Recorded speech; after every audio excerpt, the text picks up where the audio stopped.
Guys, finally আজ আমি কাকা আর দীপ মিলে বেরিয়ে পড়েছি। কোথায় যাচ্ছি সেটা তো সিক্রেট, সেটা দেখতে হলে পুরো ফুল ভিডিওটা দেখতে হবে তোমাদের। যারা প্রকৃতিকে ভালোবাসে তাদের জন্য বিশেষ করে এই ভিডিওটা। মাঝ রাস্তায় গিয়ে কোন দিক যাব না যাব সেটা বুঝতে না পেরে আমরা গুগল ম্যাপের সাহায্য নিলাম। ম্যাপ দেখতে দেখতে সেই পৌঁছে গেলাম ভাইরাল রসভূমি উদ্ভিদ প্রেমিকদের চিরস্থানে। এখানে গিয়ে আমি কখনো ভাবিও নি যে এই ফলগুলোও আমরা দেখতে পারবো।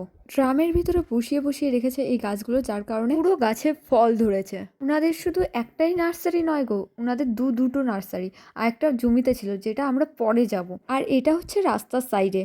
এখানটা ছিল অনেক রকমের আম গাছ, জামরুল গাছ, আরো অনেক গাছ ছিল। বেশি দেরি না করে ঝটপট বাবাকে কল করলাম আর জিজ্ঞাসা করলাম কি কি গাছ লাগবে বাড়ির জন্য। তো একটাই গাছ নিয়েছিলাম, জামরুল গাছ, যেটা হচ্ছে ইউপিতে দাদু নিয়ে যাবে বলে। দেখো কত পেয়ারা গাছ, আর চারি সাইডে আম গাছই বেশি। এই মিয়াজাকি আম গাছটা দেখে খুব পছন্দ হয়ে গেছিল। এখান থেকে গাছ দেখে তারপরে জমির নার্সারির দিকে বেরিয়ে পড়েছি।